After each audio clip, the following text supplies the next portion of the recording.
So Jackie, the third question in our AI World Inquiry is about the power of AI having impacts beyond yourself. Can you recall a time when you were aware of the AI philosophy and principles helping to accomplish something that maybe you thought was impossible, or it allowed for unexpected things to emerge, perhaps again within yourself, others, or especially in communities and organizations? I know you've done work with organizations around the world. What was it that happened? How did you see AI sort of have that impact on others? Great question. Having worked with a lot of organizations over 20 years, I want to go back to an early story when, if you're listening to this and you haven't tried AI, probably one of the most difficult assignments I had is a tier 1 automotive supplier in the middle part of the state was closing a plant down in a small city. And they had contacted me because they thought, well, appreciative inquiry has a set of principles that has this thing called the 5D cycle. And in the definition stage, the first D, they talked about how do we close a plant down that doesn't negatively impact the lives of the people in the city and the town. And it wasn't a very big town. And that was my role, was to go in there and understanding the core principles of AI, to go in with a group of people and how are we going to shut this plant down. So I had a plan. And we were going to go through the 4D cycle in 2 days because we spent a lot of time in definition. And as I was driving, it was about a 2.5-hour drive. It was a Monday morning, early in the morning. I thought, what if we went in there and made a proposal to the holding company who wanted to shut the plant down? What if they came up with a plan to put the plant on a revitalization list? And the people thought I was crazy. And I said, look, we have 2 choices. We always have choices. We can come up with a plan, because you're on the shutdown list, to shut the plant down in 3 years without major disruption to the lives of others in the city. Or we can come up with a plan to revitalize the plant, knowing that within 18 months, if we can't revitalize the plant, we have 18 months to shut the plant down still. And they actually made the choice to go with option B, but we didn't get there right away. It took a good 3 or 4 hours in conversations. There's no such thing as a revitalization list. There's just plant open, plant shut down. And so we went through the next day and a half coming up with a plan to revitalize the plant, knowing they could just throw us back to option A. And the holding— You were explicitly using AI with them at this time? Yes. And I gave them a choice, and what if we approach shutdown with the option of keeping it open, and if 18 months go by and we can revitalize the plant, it'll stay open. If not, we agree we got 18 months to shut the plant down, and we will tell them how we will do it in 18 months, but let's plan how to try to keep it open. It's like that 50-50 situation.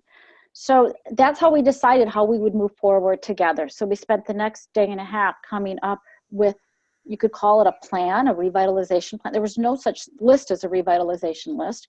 The plant manager and the team took it to the holding company. It was, it was a $1 billion holding company. And they thought, well, we've never done this. To them, it was an innovation. And gosh, it's been 10 years. The plant's never closed down. Wow. So that's the end of the story is, sometimes we're in the mindset, and the whole definition thing was how we're going to shut the plant down without disrupting. And when I drove that morning, really living appreciative inquiry, it would be, well, what if we did this, and how might we move forward? And those are the generative questions in hindsight that they took it into their own hands, the people of the plant. That is an amazing example of the true power of a question, right? Shifting that to how might we, and as you said, sort of the generativity of reframing things into possibility. Right. And I think that's a beautiful example too. Like you said, it's not about ignoring the fact that this plant needed to make changes, right? And that it wasn't about glossing over issues that they were having, but it was about reframing on what they wanted generatively more of versus less of. Right. Yeah. And so, and the other thing is when you can step away and people take the life of their organizations, the life of their communities into their own hands. So part of AI, being a practitioner in this, is being able to facilitate, and they learn, and then I can move away, and then I can come back if they need a booster shot, but that they can truly begin. And there's so many places to learn about appreciative inquiry that they can do this themselves without me. So Jackie, our fourth and last question in the AI World Inquiry is about innovations. It's one of the things I love, and I know many people love about appreciative inquiry, is that it can be adapted and reimagined and used in lots of different situations in lots of different ways. So beyond maybe just using the 4Ds, or again, being innovative in how you bring the principles to life, can you talk to us about innovations that you've done? And I know in particular, a lot of your work, you have done so much work to bring appreciative inquiry into strategic planning. So can you talk to us about how you've innovated around appreciative inquiry? Yeah, I think there's two things. And the first thing that comes to my mind is SOAR. And if you think about the time I met David, it was in my doctorate journey. And I was working with the GEM initiative. And that was a program by Ada Jo Mann and Claudia Lieberle, I believe. And I created this capacity building framework, and my dissertation is 300 pages, and nobody's going to read that except the committee. And so after I finished my doctorate, I thought, how do you transform what I've learned working with these organizations into, I was really passionate about strategic planning and how a way that energizes and connects and brings in more than the top management and the senior people. And so SOAR kind of emerged from my dissertation and bringing it into the work that I did in industry. So the thing of theory and practice, what I love most about AI is I connected to it as a practice, but there's a lot of theory and science behind it. So being able to go out and use it in strategic planning, that was kind of my passion at the time, right after my doctorate program. So SOAR became a simple way of doing strategic planning. You'd look at strengths, opportunities, aspirations, and results. And when you design strategy, whether at any level in the organization, people get really stuck in weaknesses and threats. You cannot ignore weaknesses and threats, but if you're going to be innovative, you're going to get people engaged, you always start with a strengths conversation. And people are like, yeah, we're doing something right. We know our strengths. And you can take that energy and get them innovating around opportunities that they turn into initiatives, and you talk about aspirations at multiple stakeholder level and results. And that's been a framing that, again, we talked about operating system, where appreciative inquiry, its principles and its 5D cycle is part of the operating system.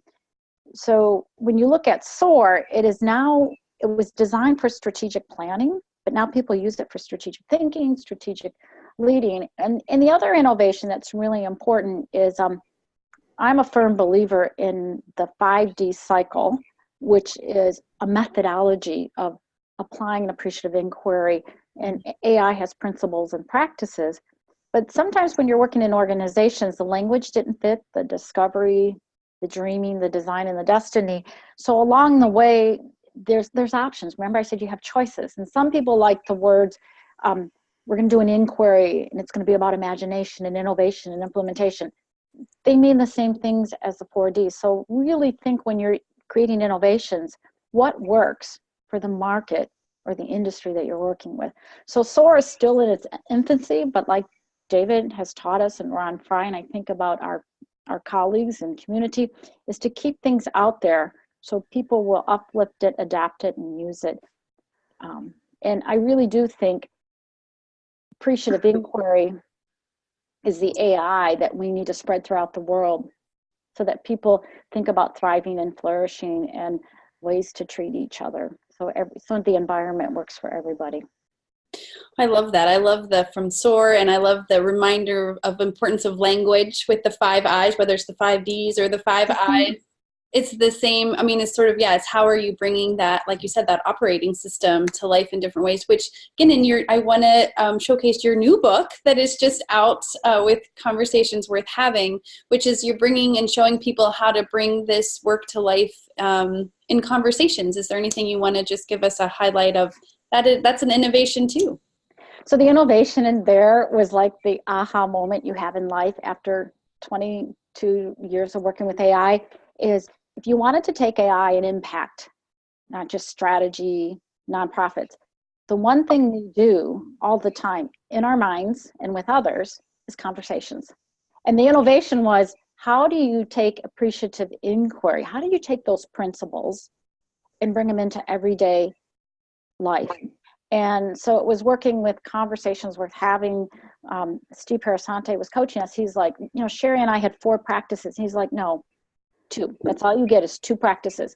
So going back through all the contributions in AI, it boiled down to positive framing and generative questions, and how to teach people to ask generative questions. And so the innovation was, how do you bring it into conversations? But it took 20 years to figure that out. And I will tell you, my appreciation for what David did is, he wrote somewhere in the introduction that your life, my life, and the life of organizations flounder or flourish one conversation at a time. So our words can uplift us, or our words can crush ourselves and other people down. And that gets back to the importance of understanding the principles of what's driving your conversation in the 2 practices. So it's not always about the 4D cycle and the 5D cycle. We've heard both. But to me, if you want to bring a team together, the 4 and the 5D cycle is really helpful to teach people that there's a method to doing appreciative inquiry. But you don't have to do the 4 or the 5D cycle. There's 2 practices. And that it's understanding the principles so it becomes second nature. Well, this is thanks for bringing that up. Uplifting conversation to me, and hopefully anybody that sees the video too will experiment in different ways of bringing that to life in their own conversation. So thank you so much, Jackie. Thanks, Lindsay.